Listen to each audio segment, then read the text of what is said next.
Hey everyone, and welcome to my review for the finale of Marvel's What If. What if the Watcher broke his oath?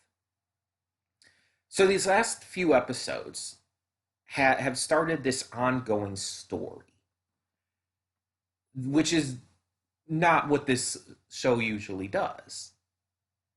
Because the series is episodic, it's a series of stories about different characters throughout the multiverse and how different it is comparatively to the main MCU universe.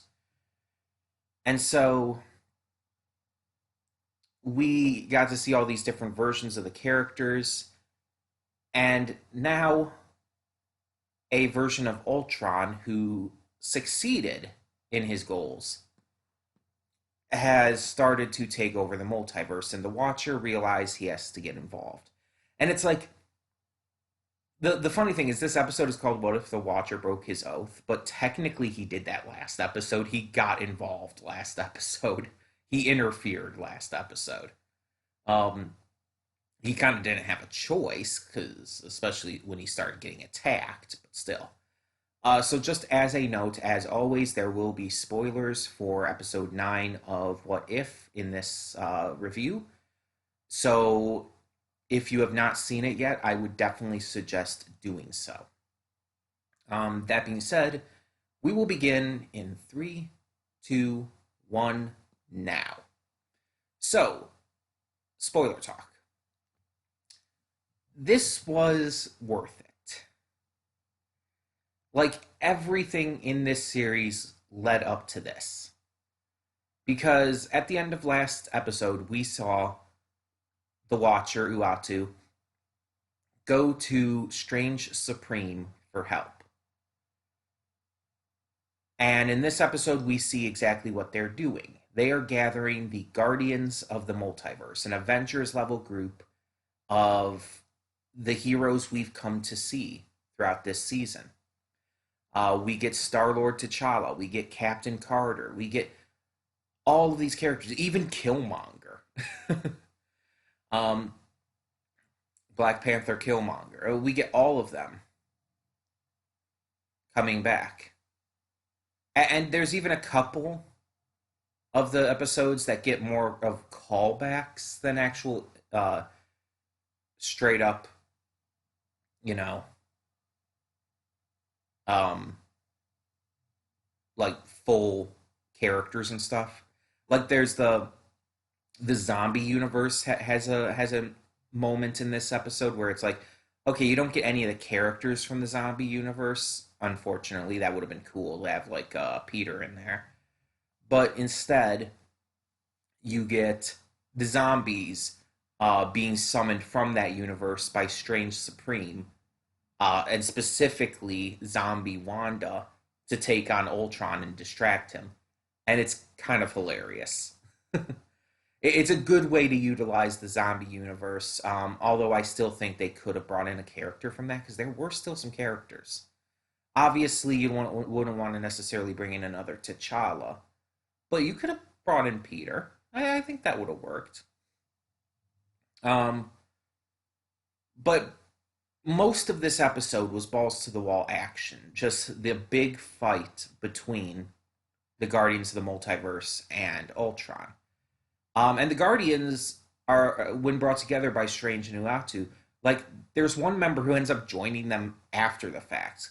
They end up going to the world that Ultron originally came from, the universe Ultron originally came from, and the Black Widow of that universe is still there, the only survivor of that world, of that Earth.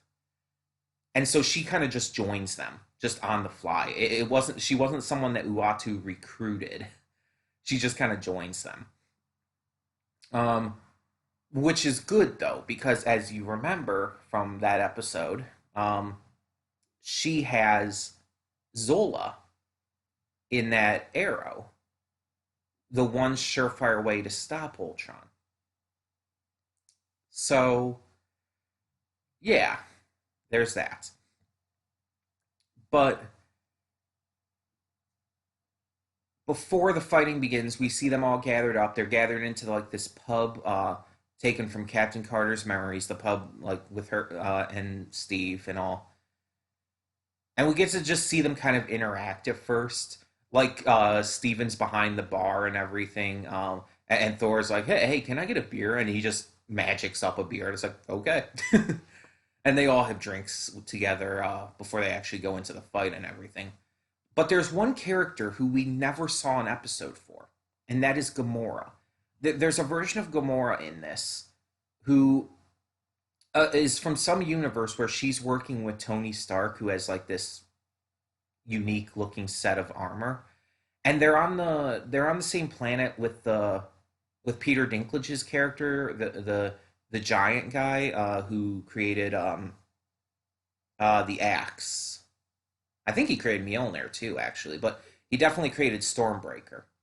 Um, and they're on that planet, and it's mentioned that she killed Thanos in their universe, and it's like, okay, so what's happening here?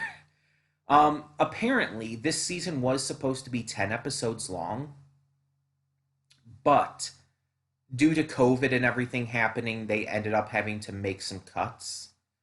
So that episode got cut from this season, but it will apparently be in season two.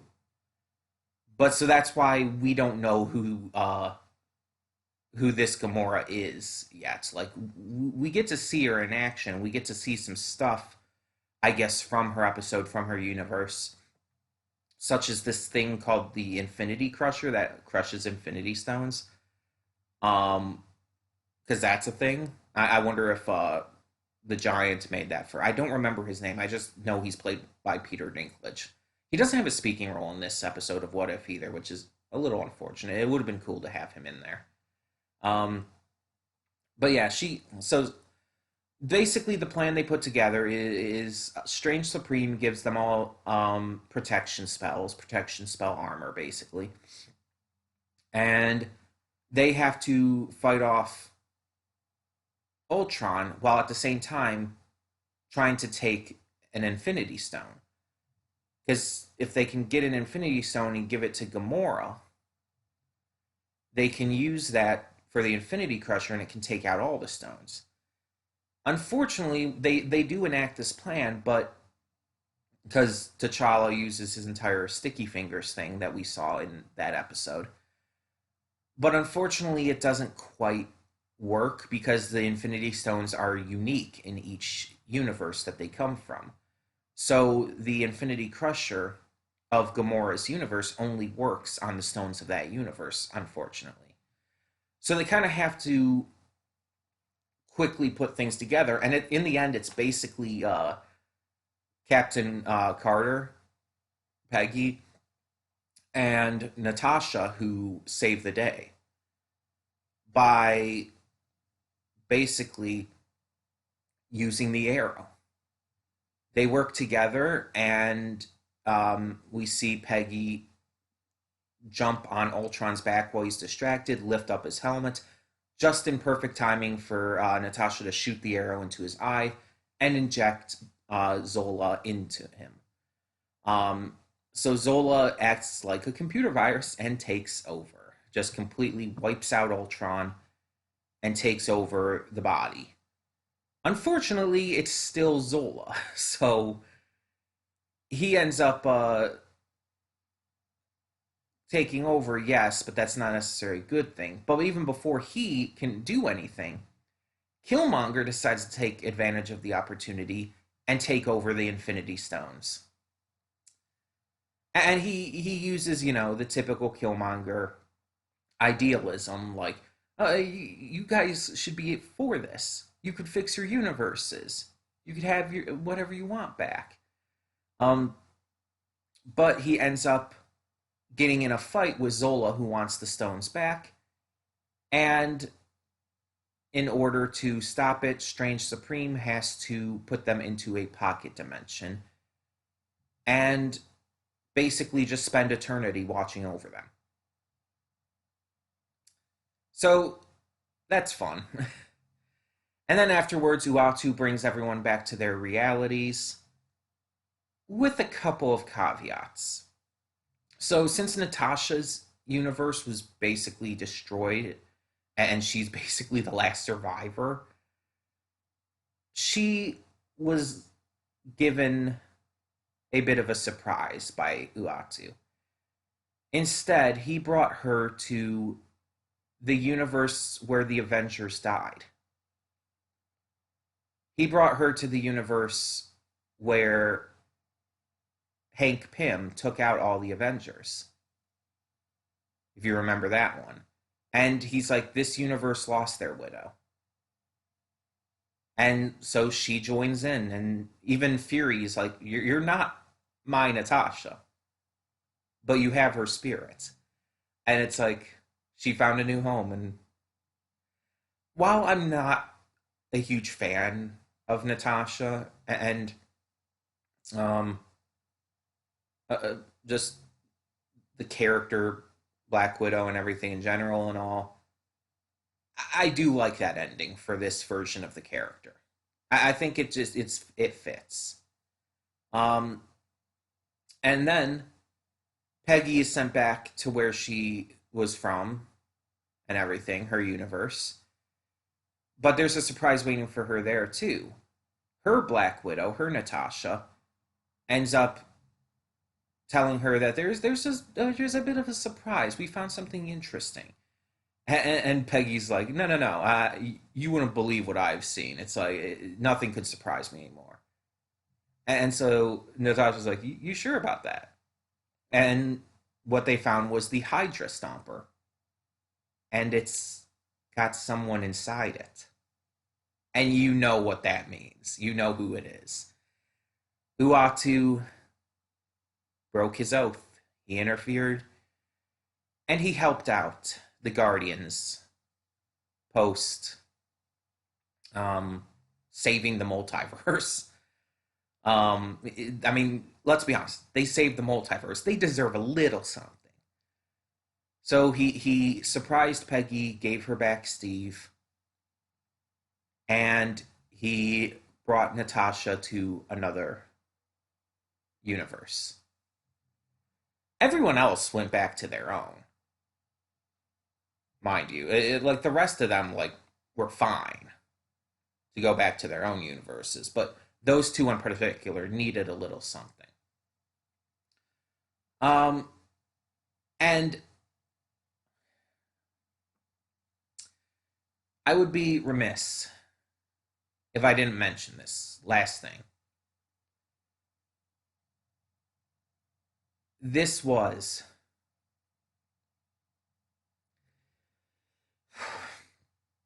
I'm getting emotional. This was Chadwick Boseman's final performance as T'Challa, and this has been confirmed. This he will not be appearing in season 2 or anything. This was his final performance as T'Challa,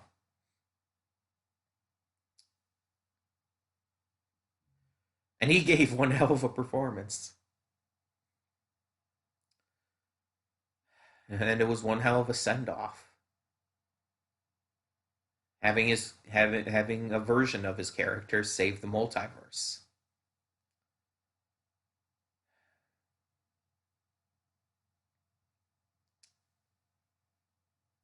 I've said my piece plenty of times on how hard Chadwick Boseman's death hit. And for people who saw themselves in him, much more so than it could ever affect me.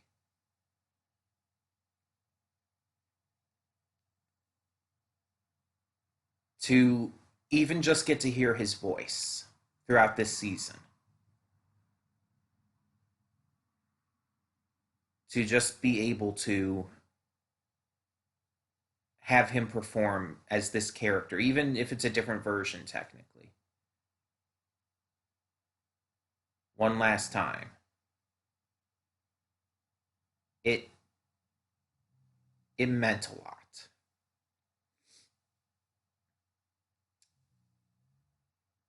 So this episode closed out the era,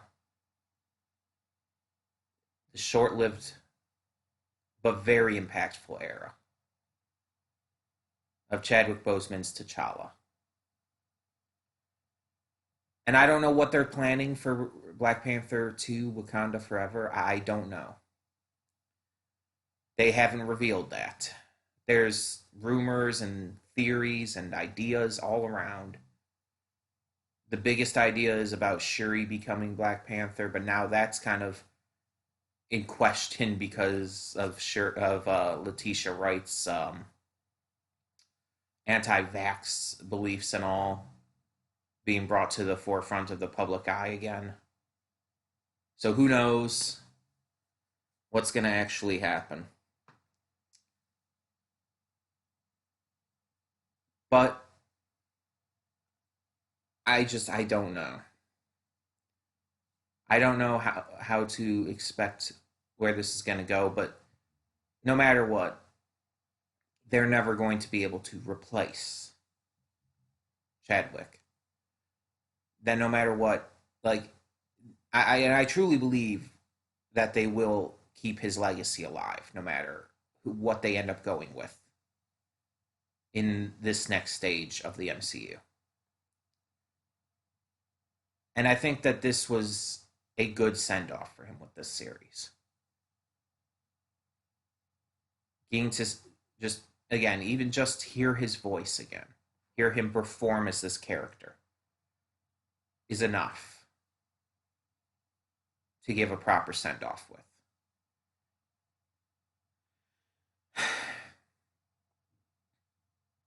And the saddest part is that they were planning a T'Challa Star-Lord spin-off prior to his death. Like they were going to do a full spin-off of that concept from this series before he had passed. And now it's something we'll just never get to see. But there is plenty of opportunity for spin-offs from this series. Any of these universes can be made into its own thing. I mean, hell, people have already said since the first episode of this series that they want a live action Captain Carter. People have been wanting that since the first episode. And even if they made a spin-off that was also animated, like continuing on with Captain Carter would be awesome because she is just so great in this series. Like seriously a standout for me. While not maybe my favorite episode, one of them for sure, but maybe not my favorite episode. Definitely my favorite character from this. I think my favorite episode is probably still the T'Challa Star-Lord episode, with the Doctor Strange episode as a very, very, very close second. And then Captain Carter is probably number 3. But Captain Carter is my favorite character. I just like her, and it's not even just because she's hot.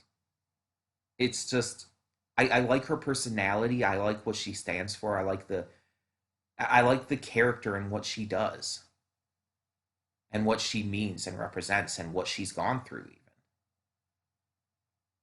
I would love to see more of her with the future of this series because we know there's going to be a season 2.